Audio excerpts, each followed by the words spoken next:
The Galactic Council chamber stretched wide like an enormous dome of glass and metal. Thousands of seats filled the circular space, each one holding a representative from a different species. The air buzzed with the sounds of translation devices working hard to turn countless alien languages into something everyone could understand. At the center of it all stood a simple platform where speakers addressed the council. Ambassador Elena Vasquez stood on that platform now. She was a human woman in her 50s with gray hair pulled back into a tight bun. Her dark suit looked plain compared to the colorful robes and elaborate clothing worn by the other delegates. In her hands, she held a data tablet that glowed softly with information. She had been preparing for this moment for 3 months. Elena took a deep breath and began to speak. "Honored members of the Galactic Council," she said, her voice steady and clear. "I come before you today to request immediate assistance for human colonies in the neutral zones. Over the past 18 months, our settlements have been attacked repeatedly. Pirates and raiders have destroyed 3 of our colonies completely. 47,000 people are dead, men, women, and children." She paused and looked around the chamber. Some delegates were paying attention. Most were not. Many were talking to their neighbors or checking their own devices. She continued anyway. "We have proof that these attacks are not random. The raiders carry weapons manufactured by companies based in Council member territories. Their ships use fuel that can only be purchased from stations owned by Council species. We have tracked their supply lines. We know where they go after they attack us. They return to planets protected by Council laws." Elena tapped her tablet and projected holographic images into the air above the platform. The images showed burned buildings, destroyed homes, and bodies covered with sheets. The images showed transport ships bearing the marks of well-known companies. They showed financial records proving who paid for weapons and fuel. "We are not asking for revenge," Elena said. "We are asking for justice. We are asking for basic protections that every Council species enjoys. We are asking you to investigate these crimes and stop the groups that are killing our people." From his seat high above the floor, the Zarathan delegate stood up. The Zarathan were a tall species with blue skin and 4 arms. They had been members of the Council for over 2,000 years. The delegate's name was Korzeth, and he was known for his strong opinions. "Ambassador Vasquez," Korzeth said with a tone that dripped with mockery, "your species has been a member of this council for less than 100 years. That is barely any time at all. You come here with wild accusations, but no real proof. Some pictures and financial records could mean anything. Pirates attack everyone. Why should humans be special?" A few delegates laughed. Elena felt her jaw tighten, but she kept her expression calm. "We have provided detailed evidence," Elena replied. "Ship tracking data, financial records, testimony from survivors. This evidence has been reviewed by independent analysts who confirmed its accuracy. The attacks are systematic and organized. They are not random piracy." Another delegate stood. This one was a Vrin, a species that looked almost like large insects with smooth shells and multiple legs.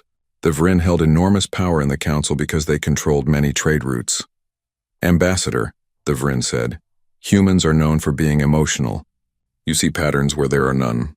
You want to blame others for your own failures to protect your colonies. Perhaps if you had better defenses, these attacks would not succeed." More delegates nodded in agreement. Elena could feel the mood in the chamber turning against her. She had expected this, but it still hurt to see it happen. "We have defended ourselves as best we can," Elena said. "But these raiders have weapons and ships that are far superior to what civilian colonies can afford. We need the Council's help. That is why we have the Council. That is why we pay our dues and follow the laws. We should be able to ask for protection." Chancellor Vrin now stood.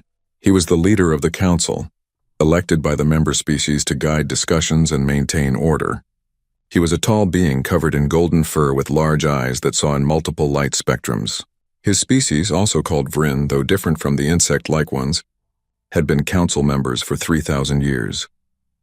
"Ambassador Vasquez," the Chancellor said in a voice that sounded tired, "the Council appreciates your concerns.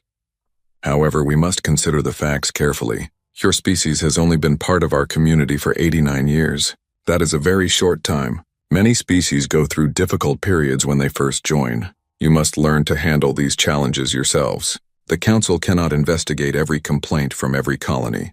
We have limited resources." Elena felt something cold settle in her chest. Limited resources. That was the excuse they always used. 47,000 people are dead, she repeated. That is not a small number. These were families, children, farmers and miners and teachers. They died because someone decided they were easy targets. And now you are telling me that investigating their deaths is not worth your limited resources? The Chancellor's expression did not change. We are telling you that the Council must make difficult choices. We cannot save everyone. We suggest you increase your own security forces and improve your defensive capabilities. Elena looked around the chamber one more time. She saw bored faces, dismissive expressions. A few delegates were clearly trying not to laugh. These beings did not care about human deaths. They saw humans as newcomers who did not matter, young and weak and emotional. I request a formal vote, Elena said. Her voice was still steady, but now it was cold. I request that the Council vote on whether to open an official investigation into the attacks on human colonies. I request that you vote on whether to provide basic security protections for human settlements in neutral zones. The Chancellor sighed. Very well. We will hold a vote. He pressed a control on his podium, and every delegate's seat lit up with voting buttons. All those in favor of opening an investigation into attacks on human colonies, please vote now. Elena watched the voting display above the chamber. Numbers appeared as delegates cast their votes. Green for yes, red for no. The red numbers climbed quickly. The green numbers barely moved. When the voting ended, the results were clear. 134 against, only 2 in favor. The 2 yes votes came from small species that had their own problems with raiders. Everyone else had voted no. The motion fails, the Chancellor announced. He did not sound surprised or sorry. Ambassador Vasquez, the Council has spoken. We will not open an investigation at this time. We suggest that humanity focus on strengthening its own defenses. Perhaps in a few hundred years, when your species has more experience, you will better understand how the galaxy works. Kordzeth, the Zarathan delegate, laughed openly now. Yes, Ambassador. Come back when you have grown up a little. The galaxy is a dangerous place. The sooner you learn that, the better. Elena stood very still. She felt the weight of those 47,000 dead pressing down on her shoulders. She thought about the families she had spoken with before coming here. The mothers who had lost children. The children who had lost parents. The survivors who had begged her to make the Council listen. She had failed them. No, that was not right. She had not failed them. The Council had failed them. The Council had chosen to ignore the evidence. They had chosen to mock human suffering instead of helping. They had made their decision very clear. Elena gathered her data tablets and placed them carefully in her case. She did not rush. She moved with deliberate slowness, making sure everyone in the chamber could see her. Then she looked up at Chancellor Vryn. Thank you, Chancellor, she said. Her voice was quiet, but it carried through the chamber. We understand perfectly now. She turned and walked away from the platform. Her footsteps echoed in the sudden silence. No one spoke. No one laughed. Something about the way she walked, the set of her shoulders, the tone of her voice made even the most dismissive delegates pause. Elena left the Council chamber and went directly to her office. She sent out a coded message on secure human channels. The message was simple and direct. Recall all diplomatic staff. Effective immediately. Close all embassies. Terminate all cultural exchanges and all joint research projects. Bring everyone home. Within 48 hours, every human ambassador, every human envoy, every human diplomat left their posts. They packed their belongings, said polite goodbyes, and departed without explanation. Human embassies on 100 worlds went dark. Human staff at Council facilities submitted their resignations and left. The other species noticed, but they did not worry. This was clearly a tantrum. Humans were upset about the vote, so they were taking their toys and going home. They would be back in a few weeks or months. They would apologize and ask to return. They would realize that they needed the Council, more than the Council needed them. Chancellor Vryn held a meeting with his senior staff 3 days after the human withdrawal. Should we be concerned about the human reaction? One staff member asked. The Chancellor waved one hand dismissively. Not at all. This is typical behavior for young species. They get emotional and overreact. Give them time to calm down. They will come back. They have no choice. Without Council membership, they will be isolated. No trade agreements, no protection, no access to Council technologies. They need us far more than we need them. And if they do not come back? Another staff member asked. The Chancellor smiled. Then we lose nothing of value. Humans are minor players in the galactic economy. Their technology is average. Their military is small. Their culture is interesting but not important. If they choose to isolate themselves, that is their mistake, not ours. But humans did not come back. 1 week passed, then 2, then 3. All attempts to contact human governments went unanswered. The communication channels that humanity had maintained with the Council for 89 years went completely silent. No messages, no calls, no responses. It was as if humanity had simply disappeared from the galactic stage. And in the darkness of that silence, something else was beginning, something that would change everything. But the Council did not know that yet. They still believed that humans were weak and emotional and would soon come crawling back. They would learn how wrong they were. 6 months had passed since humanity's ambassadors had left the Galactic Council. Life in the galaxy continued as it always had. Trade routes stayed busy. Council meetings happened on schedule. The thousands of species that made up the galactic community went about their business without thinking much about the humans who had disappeared. But some people were starting to notice small changes on Station Kepler, a massive trading hub that floated in neutral space between 3 major systems. A Thaxian merchant named Grell stood in front of an empty warehouse unit. The door was sealed.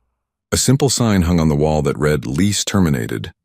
"I do not understand," Grell said to the station administrator. The human company that rented this space had 5 more years on their contract. They were always on time with payments. Why did they leave? The administrator, a small creature covered in green scales, shrugged. They sent a message 3 months ago saying they were terminating all operations here. They paid the cancellation fees without argument. They packed up everything and left. Took all their equipment with them. Grell walked around the empty warehouse. It was completely bare. No furniture. No equipment, no trash. Not even dust. The humans had stripped everything down to the metal walls. They had even removed the light fixtures and taken them. "This is strange," Grell muttered. "Very strange." Similar scenes were happening across the galaxy. Human companies were closing their offices. Human traders were canceling their contracts. Human workers were resigning from their jobs and returning to human space. It was all done quietly and professionally. No drama, no complaints. Just polite messages explaining that operations were ending, followed by efficient departures.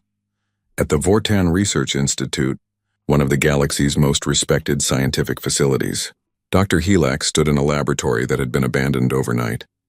She was a Vortan herself, a species known for their brilliant minds and 6-fingered hands that could perform delicate work. She had been collaborating with 3 human scientists on a project to develop new medical treatments.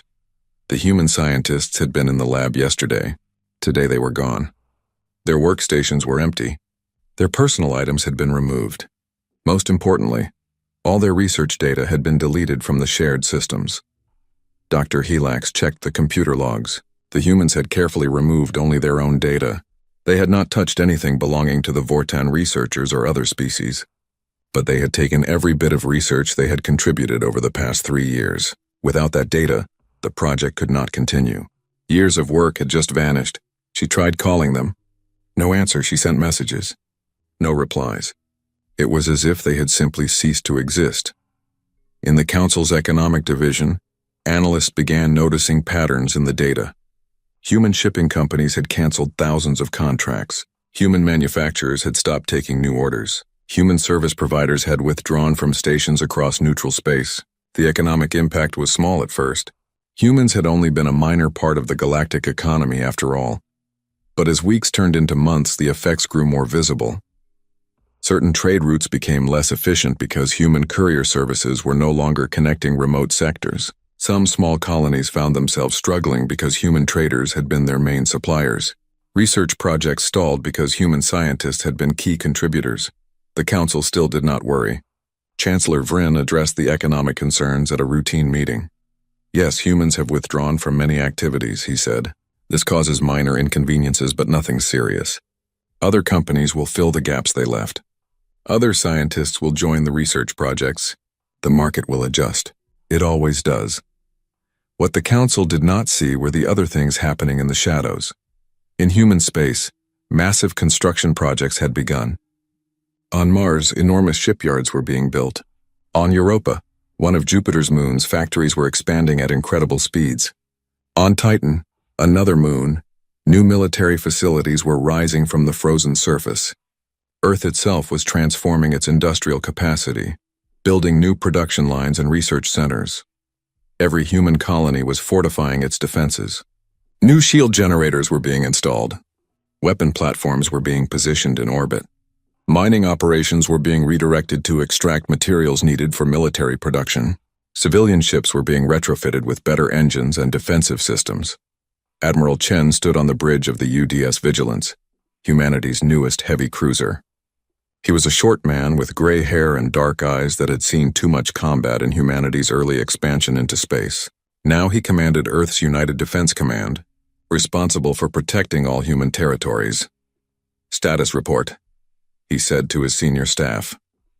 "Project Reckoning is proceeding on schedule," replied Commander Torres, his second in command. "Fleet Group Alpha is ready. Beta and Gamma will be operational in 2 months. The new defense platforms are 60% complete. Research Division has finished testing the new weapon systems." Admiral Chen nodded. "And our intelligence on Council military capabilities?" "Complete," Torres said. "We have detailed information on every major Council fleet. Ship types, weapon systems, tactical doctrines, supply lines. 89 years of observation and data collection. We know more about their militaries than they know about ours." "Good."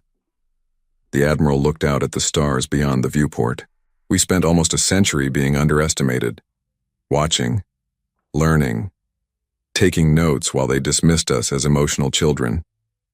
They thought we were weak because we asked for justice instead of taking it. They were wrong. Back in Council space, some species were beginning to feel concerned.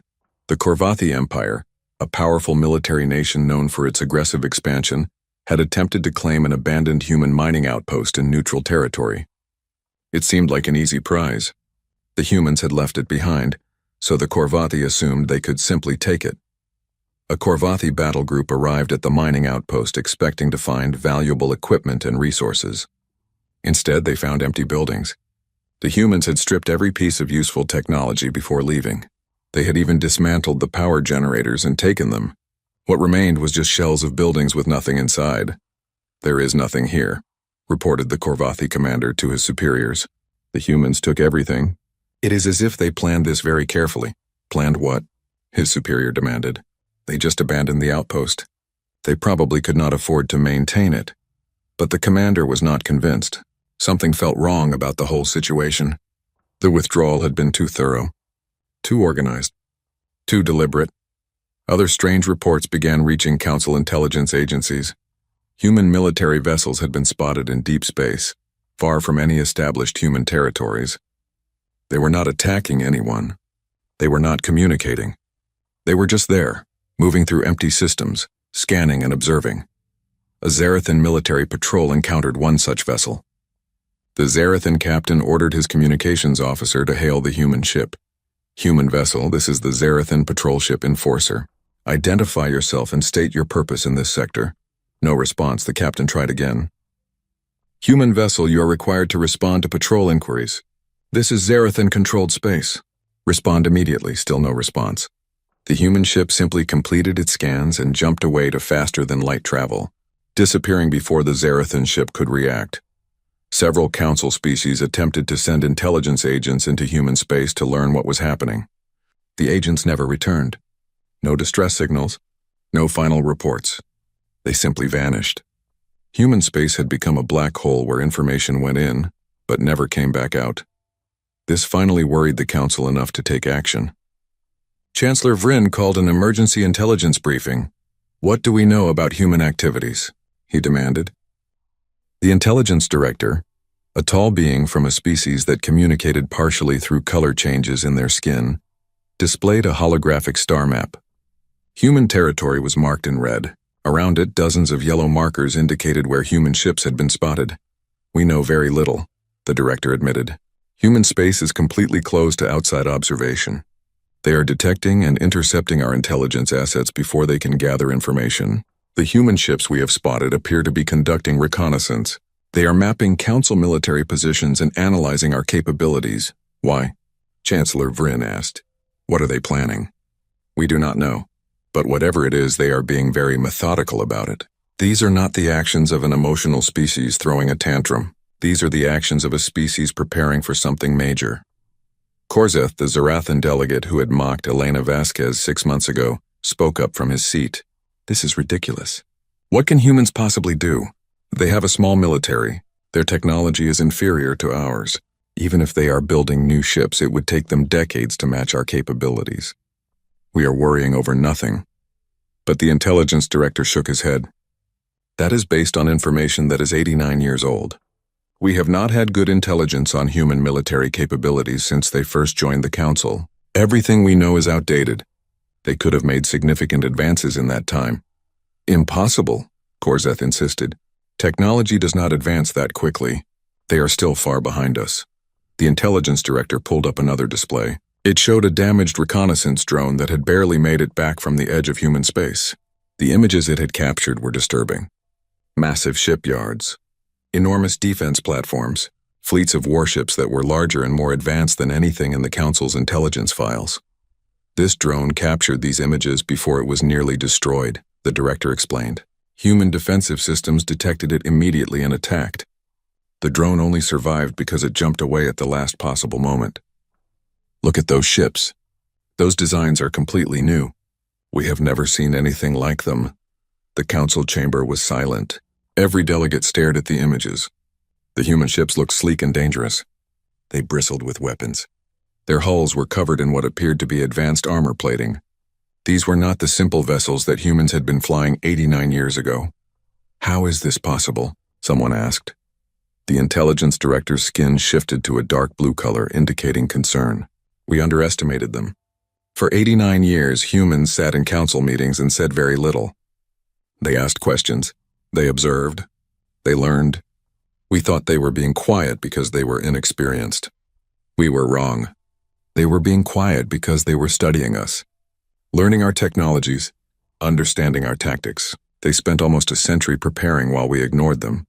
Chancellor Vryn felt something he had not felt in a very long time. Fear. Real, genuine fear. The humans had not thrown a tantrum and left. They had made a decision. A calculated, deliberate decision, and now they were doing something.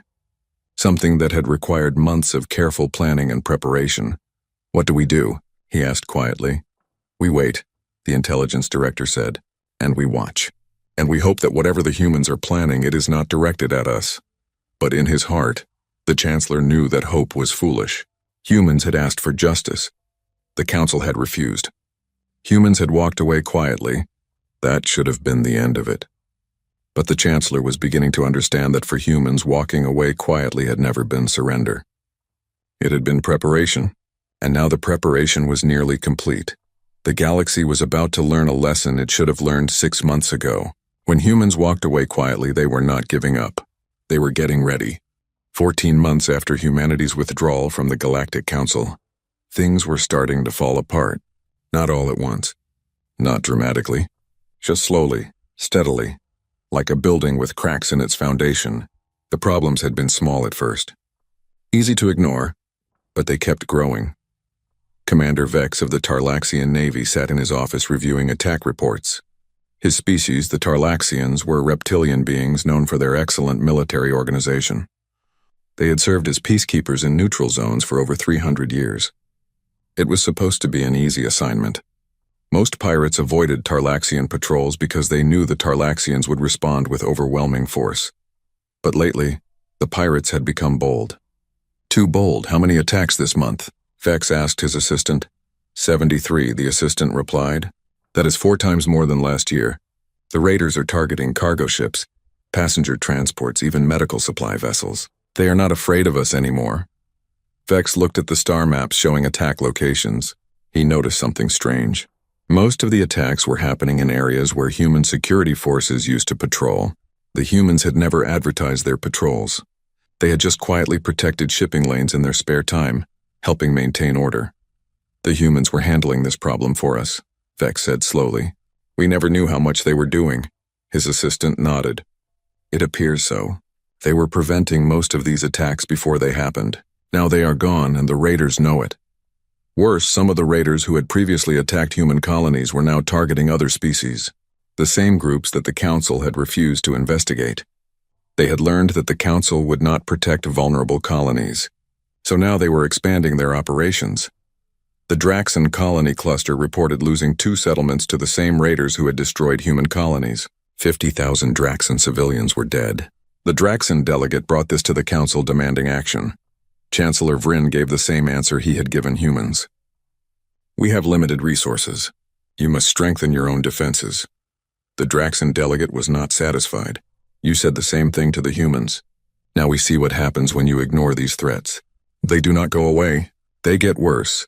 On the Zarathan homeworld, a medical emergency was unfolding. A new plague had emerged, attacking the respiratory systems of Zarathan citizens. Thousands were sick. Hundreds were dying. Zarathan medical scientists worked desperately to find a cure, but they were struggling. Dr. Valesh, head of the Zarathan Medical Institute, pulled up old research files. She found dozens of collaborative projects with human scientists. Humans had been helping the Zarathan solve similar problems for decades. Their medical knowledge was different from what other species possessed. They approached problems from unique angles that often led to breakthroughs. She tried contacting her human colleagues. No response. She sent urgent messages explaining the crisis. Still no response. Human scientists had made it clear they would not communicate with Council species anymore. "We need their help," Valesh told the Zarathan government leaders. "They have experience with respiratory diseases that we lack. We could save lives if they would share their knowledge." "Then we will find another way," the government leaders replied. "We do not need human help.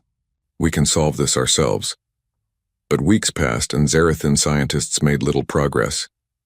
The death toll continued to climb.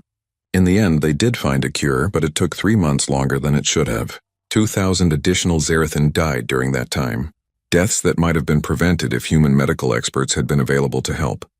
The economic effects were becoming impossible to ignore.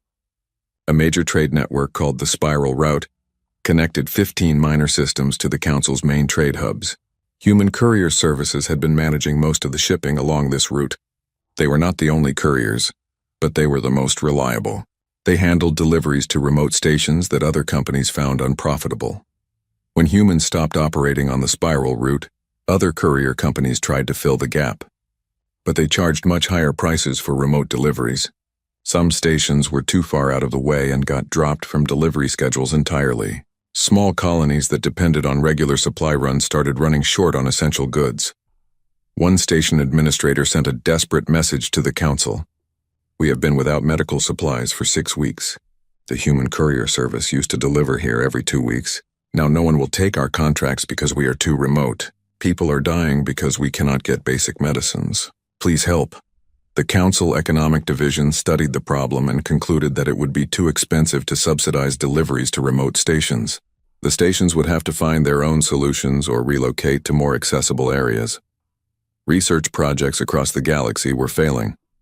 Human scientists had been involved in hundreds of collaborative studies. When they left, they took their knowledge and data with them. Projects that were 70% complete suddenly could not continue. Years of work were lost. A study on sustainable energy systems collapsed when human engineers withdrew. A medical research project on genetic therapies failed when human geneticists left and deleted their contributions. A deep space exploration initiative was canceled when human physicists who had designed key equipment disappeared. The galaxy was discovering something important. Humans had been everywhere, doing small things, helping with problems, connecting systems, acting as glue that held together dozens of smaller operations. No single human contribution had seemed important, but when they all disappeared at once, the holes they left behind were significant. The Council held an emergency economic session. Delegates from dozens of species complained about the disruptions caused by human withdrawal. "We must bring the humans back," argued the Draxon delegate. "Their absence is causing real harm." "I agree," said a delegate from the Sorinth Confederation. "Human engineers were maintaining critical infrastructure on several of our stations. When they left, everything started breaking down. We do not have the expertise to fix what they built." Korzeth, the Zarathan delegate, stood up angrily. "This is ridiculous.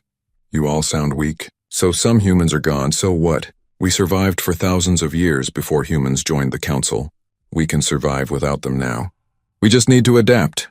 Easy for you to say, snapped the Draxan delegate. Your colonies are not being attacked by raiders. Your stations are not running out of supplies. Your projects are not failing. Chancellor Vryn raised his hands for silence. Enough, the question is simple. How do we bring humans back to the council? We could send an official delegation, suggested one delegate.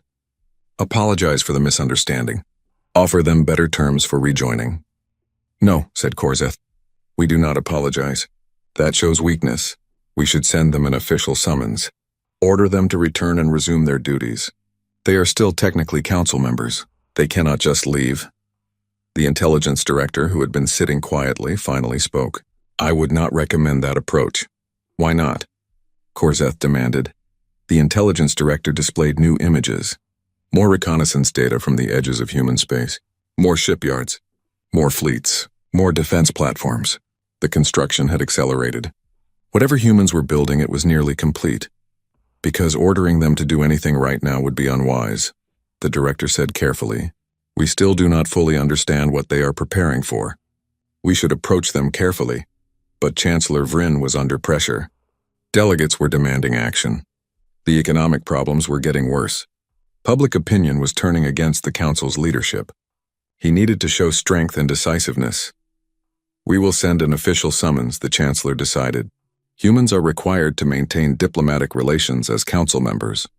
They will return and explain themselves, or they will face consequences. The intelligence director wanted to object but said nothing.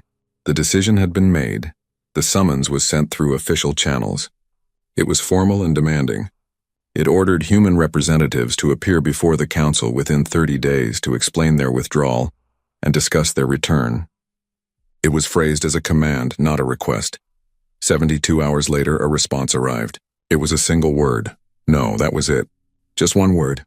No explanation. No justification. No room for negotiation. Just a flat refusal. The council chamber erupted in chaos. Delegates shouted over each other. How dare humans refuse a council summons? Who did they think they were? This was an insult to the entire galactic community. There had to be consequences. Korzeth was loudest of all. We should send military forces to human space. Force them to comply. Show them that the council cannot be ignored. That would be war, someone pointed out. Then let it be war, Korzeth replied. Humans need to learn their place. They are a minor species. They have no right to defy the council. The intelligence director tried one more time to inject caution into the discussion. We do not know enough about current human military capabilities. Our information is badly out of date. Starting a conflict without proper intelligence would be dangerous. But the Hawks in the council were in control now. They had been embarrassed by the human refusal. They wanted to restore council authority. They wanted to show that no species could defy the galactic order. The Korvathi Empire, always eager for military action, offered to handle the problem. They would send a fleet to human space. Not to attack, they said, just to intimidate. Just to show humans that defying the council had consequences. Just to encourage humans to reconsider their position. The council approved the plan by a narrow vote. The Korvathi would send an intimidation fleet to the edge of human space. They would make a show of force.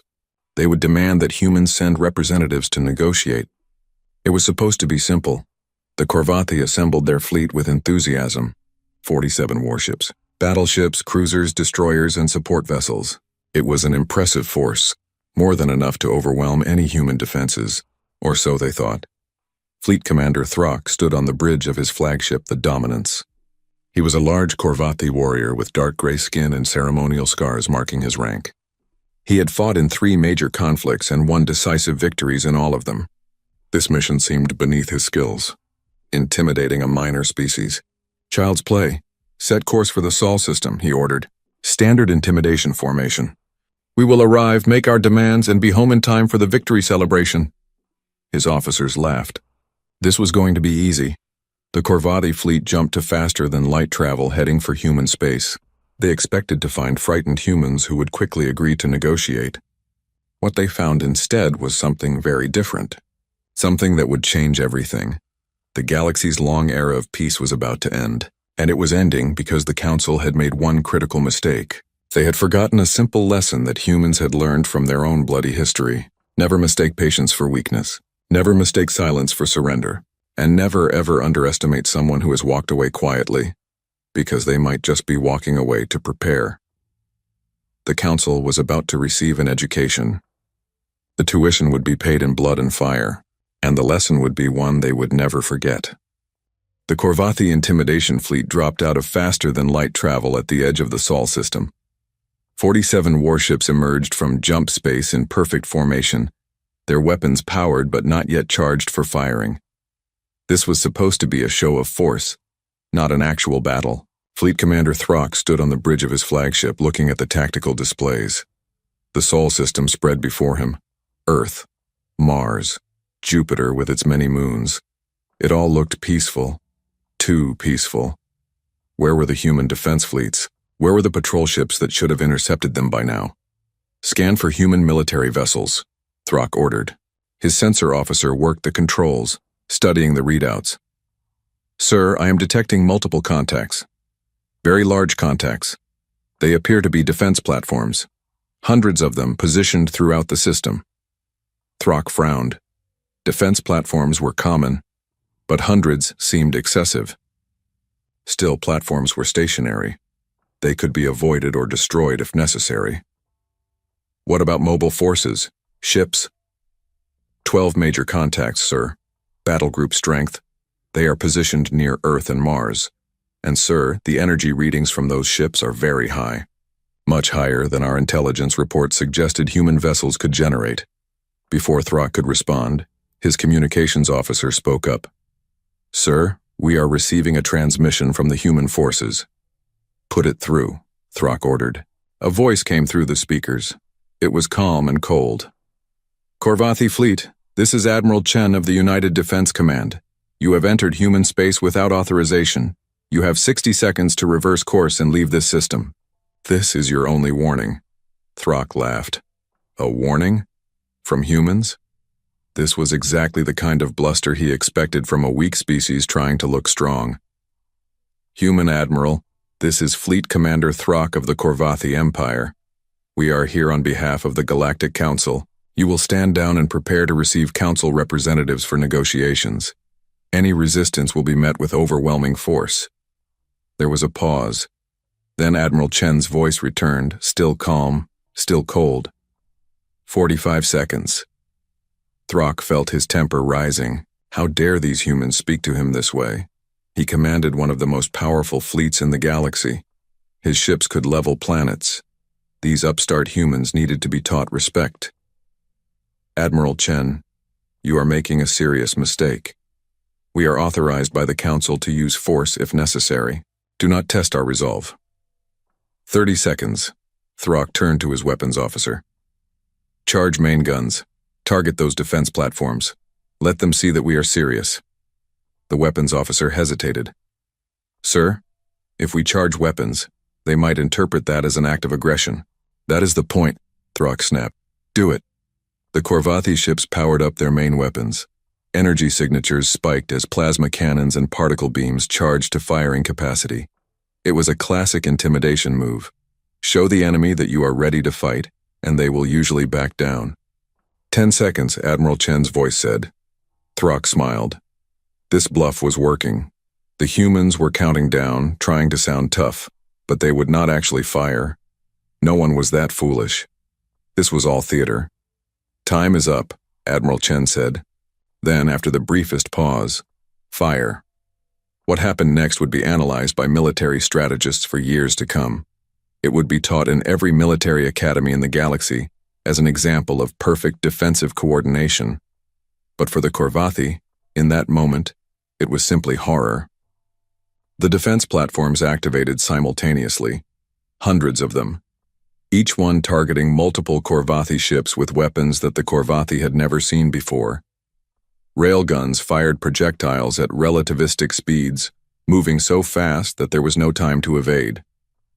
The projectiles punched through Korvathi shields as if they were not there at all, tearing through armor and ripping ships apart. Directed energy weapons, far more powerful than anything in Council arsenals, sliced into Korvathi vessels. The beams cut through shields and hulls like hot knives through butter. Ships that had seemed invincible moments ago were suddenly breaking apart, explosions blooming across their hulls. The Corvathi fleet tried to respond. Weapons officers fired back at the platforms, but human point defense systems intercepted every shot. Missiles were destroyed before they could reach their targets. Energy beams were deflected by shield technology that was generations ahead of what the Council used. On the bridge of the Dominance, alarms were screaming. Red lights flashed everywhere. Officers shouted reports, their voices full of panic. Shields at 40%, we cannot hold. The Crusher is gone. Direct hit to their reactor. Enemy fire is too accurate. They are targeting critical systems. Throck stared at the tactical display in disbelief. In less than 2 minutes, his fleet had been reduced from 47 ships to 31. 16 vessels destroyed or disabled. And the human forces had not even moved yet. They were just sitting there, their defense platforms methodically destroying Corvathi ships. "All ships, retreat," Throck shouted. "Emergency jump, get us out of here." But jumping to faster-than-light travel required time to charge the jump drives, time that the Corvathi fleet did not have. More ships exploded as human weapons continued their relentless assault. The Corvathi formation fell apart as ships scattered, trying desperately to escape. The Dominance took a direct hit to its port side. The ship shuddered violently. Half the bridge crew were thrown from their stations. Emergency force fields sealed hull breaches, but the damage was severe. "Jump drive is ready," the navigation officer screamed. "Jump now," Throck ordered. "All ships, jump now." The surviving Corvathi ships engaged their faster-than-light drives and fled. Of the 47 ships that had entered the Sol system, only 3 made it out intact. Another 11 limped away, badly damaged. 33 ships had been destroyed in less than 4 minutes. 4 minutes. That was all it took for humanity to shatter a fleet that was supposed to intimidate them into submission. On Earth, Admiral Chen stood in the command center deep beneath the surface. Holographic displays showed the retreating Corvathi ships jumping away. Around him, his staff remained silent, focused on their tasks. There was no celebrating, no cheering. This was not a victory to celebrate. This was a message being sent. "Status of our forces?" Chen asked. "No damage to any platforms or ships," Commander Torres reported. "0 casualties. All systems functioning normally." Chen nodded. "Record everything. All sensor data. All footage. Prepare it for broadcast, sir." Torres looked surprised. "You want to release the footage?" "Yes, the Council needs to understand something. They need to see what happens when they push us. Broadcast the footage on all open channels. Make sure every species in the galaxy sees it." 6 hours later, the footage began appearing across galactic communication networks. High-quality recordings showing the Corvathi fleet arriving, showing Admiral Chen's warning, showing the Corvathi charging their weapons, and then showing the devastating human response. 4 minutes of systematic destruction captured from multiple angles. Attached to the footage was a message from the human government. It was short and direct. 18 months ago, we asked the Galactic Council for justice. We provided evidence of crimes committed against our people. We requested protection and assistance. The Council refused. They mocked our concerns. They told us we were too emotional and inexperienced. They said we needed to learn to handle our own problems. Very well. We have learned. We are now handling our own problems. We asked for justice through peaceful means. We were denied. We will now provide our own justice. We make the following demands. First, a formal public apology from the Galactic Council for their refusal to investigate attacks on human colonies and their dismissal of human concerns. Second, full financial reparations for the 47,000 humans killed in attacks that the Council refused to investigate. Third, immediate prosecution of all individuals and organizations who funded, supplied, or supported the raiders who attacked human colonies. We have the evidence. We will provide it to proper authorities. There will be accountability. You have 30 Earth days to comply with these demands. If you refuse, we will take further action to ensure justice is served. We will not ask again. We will not negotiate. You will either provide justice or we will take it ourselves. We did not want this confrontation. We wanted peace and cooperation. You forced our hand. Remember that when you consider your response. The choice is yours. Justice or consequences. You have 30 days. The message spread across the galaxy faster than any news in recent history. Every species saw the footage. Every government analyzed what it meant. The implications were staggering. Humans, the species that everyone had dismissed as weak and emotional, had just destroyed a major military fleet in minutes, with zero casualties to themselves, using technology that was decades ahead of anything the Council possessed. And they were demanding justice with the clear threat that they would enforce their demands if necessary. In the Galactic Council chamber, chaos reigned. Delegates shouted at each other. Some wanted immediate war against humanity. Others wanted to negotiate. Many were simply terrified. The military balance they had assumed for decades was suddenly gone. Humanity was not weak. They had never been weak. They had just been patient. The intelligence director stood before the council looking exhausted. I told you we did not have good intelligence on human capabilities. I warned against provoking them. Now you see what they have been building for 89 years while we ignored them. How is this possible? Chancellor Vryn asked. His voice shook. How did they advance so far without us knowing? They learned from us, the intelligence director explained. For 89 years, humans participated in council activities. They observed our technology. They studied our methods. They took what they learned and improved on it. While we assumed they were following our examples, they were actually surpassing us. They reverse-engineered everything we had and made it better. Their emotional nature that we mocked, that was passionate innovation. Their inexperience that we dismissed, that was fresh perspective unconstrained by tradition. Their questions that annoyed us, those were gathering intelligence. We thought they were weak students. They were actually patient observers preparing for this exact situation. Silence fell over the chamber. Every delegate understood the truth now. They had created this situation by refusing to help humans when they asked for justice, by mocking their concerns, by treating them as insignificant. The Council had pushed humanity to this point. What do we do? Someone asked quietly. Chancellor Vryn looked at the countdown displayed on every screen. 29 days, 16 hours remaining. 29 days to decide between justice and war. 29 days to determine the future of the entire galaxy. We discuss this, he said finally, and we decide very carefully. Because if we choose wrong, this conflict could destroy us all. The Council adjourned to consider their options, but everyone knew the real question was simple. Would they provide the justice that humanity had asked for peacefully 18 months ago, or would they continue to refuse and face the consequences? The countdown continued. 29 days, then 28. Time was running out and the galaxy held its breath, waiting to see what would happen when it reached zero. The Galactic Council chamber had never been so divided. Day 30 was approaching, and the delegates still could not agree on what to do. The chamber was split into 3 factions, each pulling in different directions. The first faction, led by moderates from smaller species, wanted to negotiate with humanity. They argued that humans had legitimate grievances. The Council had failed to help them. An apology and reparations were reasonable demands. Better to provide justice now than face war later. The second faction wanted to avoid the issue entirely. They proposed abstaining from any vote, letting other species decide. They wanted to stay neutral, hoping that the conflict would somehow resolve itself without their involvement. The third faction, the hardliners led by the Zarathan and Vryn representatives, refused to compromise. They saw human demands as an insult to council authority. No single species should be able to dictate terms to the entire galactic community. If the council gave in to human demands, every species would think they could make similar threats. The principle of council supremacy had to be maintained, even if it meant war. Korzeth stood before the assembled delegates, his forearms gesturing dramatically. We cannot reward human aggression with compliance.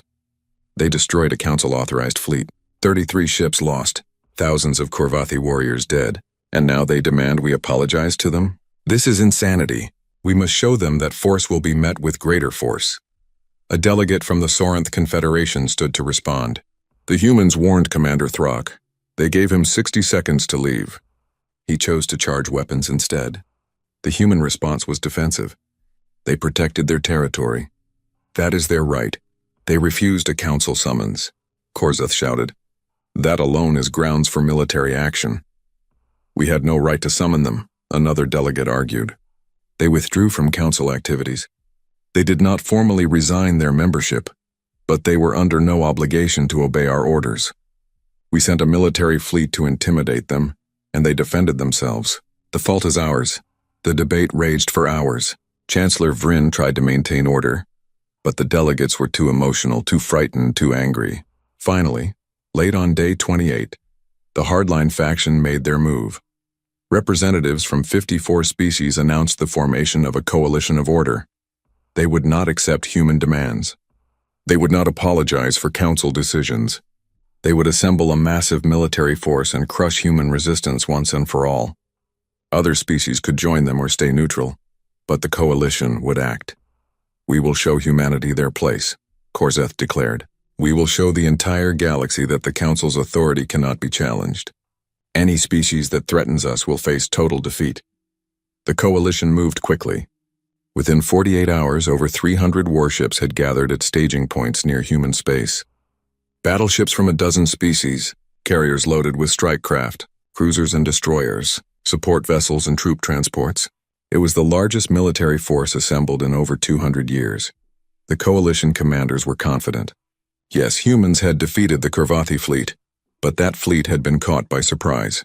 This time, the coalition forces would be prepared. They would approach carefully. They would coordinate their attack. They would overwhelm human defenses with sheer numbers. Humanity could not possibly stand against such a massive armada. On day 30, as the deadline expired, humanity responded. Admiral Chen appeared in a broadcast transmitted across all galactic channels. He looked tired but determined.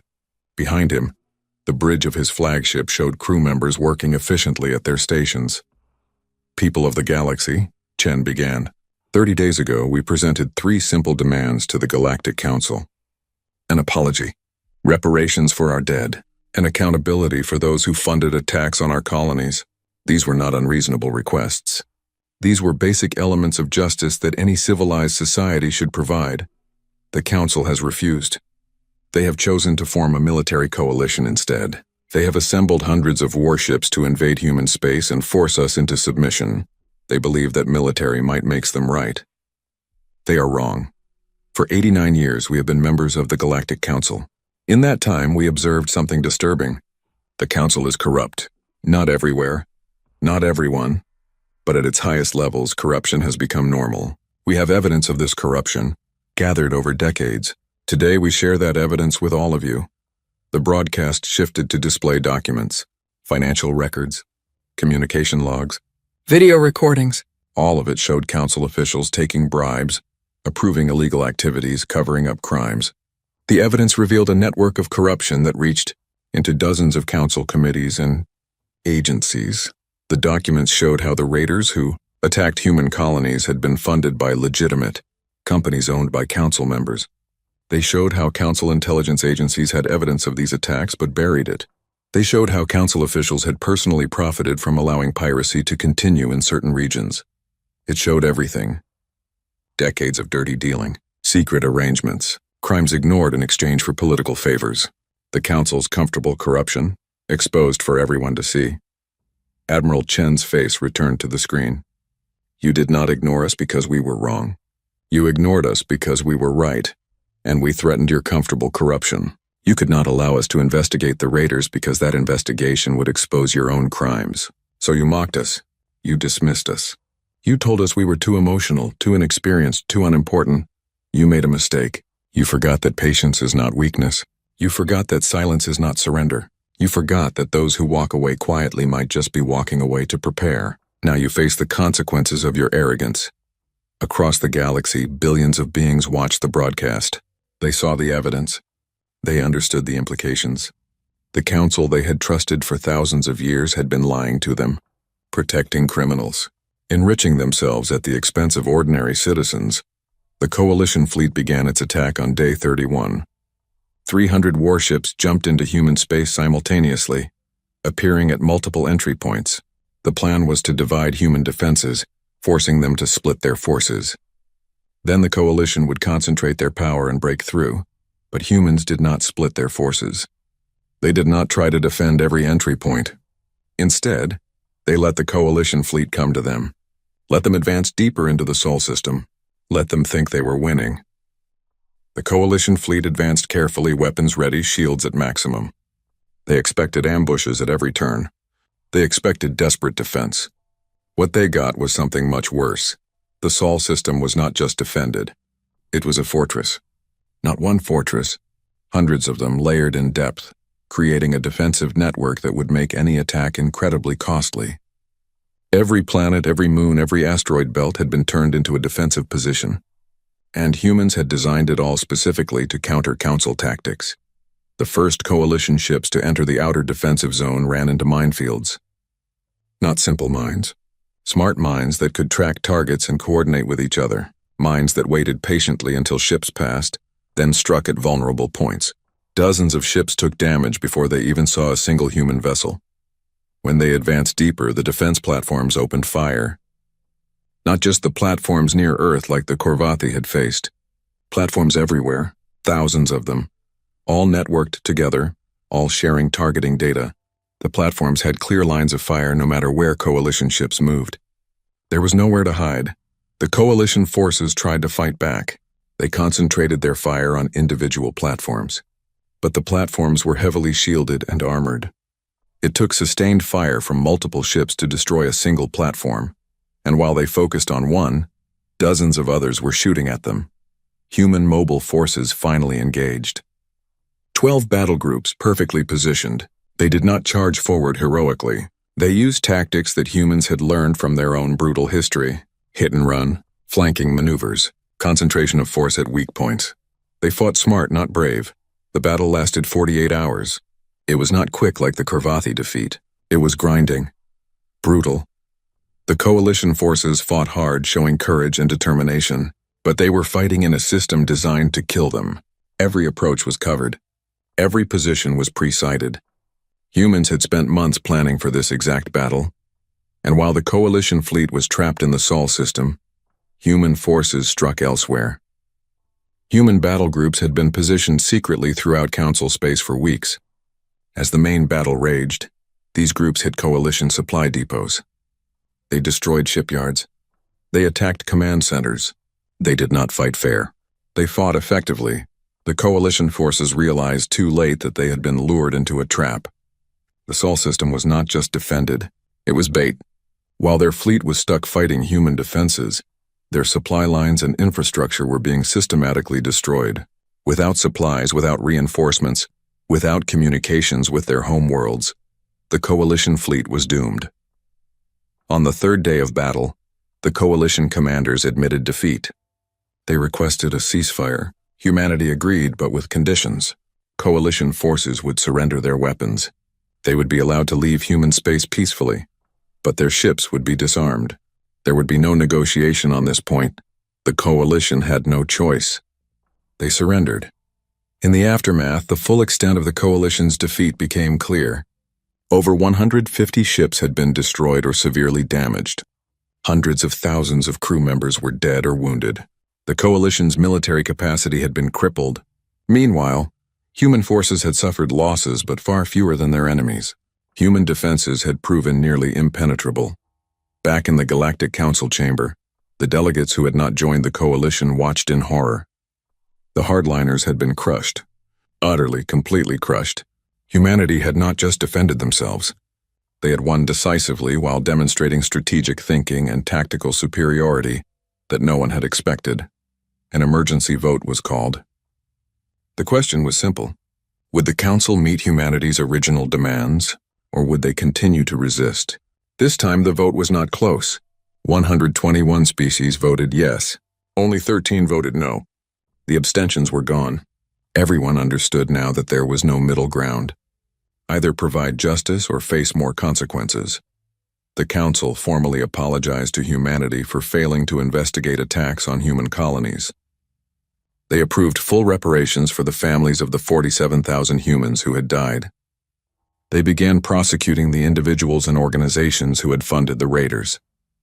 They launched investigations into Council corruption, using the evidence that humans had provided. Chancellor Vryn resigned in disgrace, exposed as one of the officials who had taken bribes. Korzeth was removed from his position and faced criminal charges. Dozens of other Council officials were arrested. The corruption that had been hidden for decades was finally being cleaned out. 3 months after the battle, Elena Vasquez returned to the Council chamber. She walked to the same platform where she had stood 18 months ago. But this time the chamber was silent, respectful. Every delegate paid attention. Elena looked around the chamber slowly, meeting the eyes of delegates who had once ignored her. Then she began to speak. When I stood here before, I asked for justice. I provided evidence. I requested help. You laughed at me. You dismissed my concerns. You told me that humans were too emotional, too inexperienced, too unimportant to be taken seriously. 47,000 of my people were dead, and you did nothing. You gave me excuses about limited resources. You suggested we handle our own problems. So we did. We walked away. We prepared. We handled our problems ourselves. We did not want war. We wanted justice. But you gave us no choice.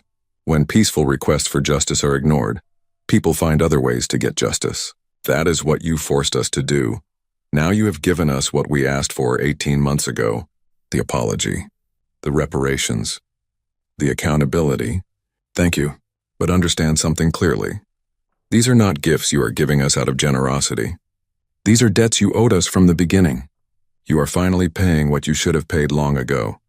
Humanity will remain in the Galactic Council, but things will be different now. We will not be ignored anymore. We will not be dismissed. We will not be mocked. We have proven that we deserve respect, and we will accept nothing less. We do not seek dominance over other species. We do not want to rule the Council. We simply want to be treated as equals. We want our voices to be heard. We want justice when crimes are committed. We want the same rights and protections that every other species enjoys. To those species who supported us, who voted for justice, who spoke up when others remained silent, we say thank you. We will not forget your courage. We will stand with you when you need help. To those who opposed us, who formed the coalition, who tried to crush us with military force, we say this: we have defeated you. We could destroy you if we wished, but we will not. Humanity does not seek revenge. We seek justice. Justice has been served. As long as you honor the agreements that have been made, we will live in peace with you. But test us again at your own risk. We have shown you what we are capable of when pushed. Do not push us again. Do not dismiss us. Do not mock us.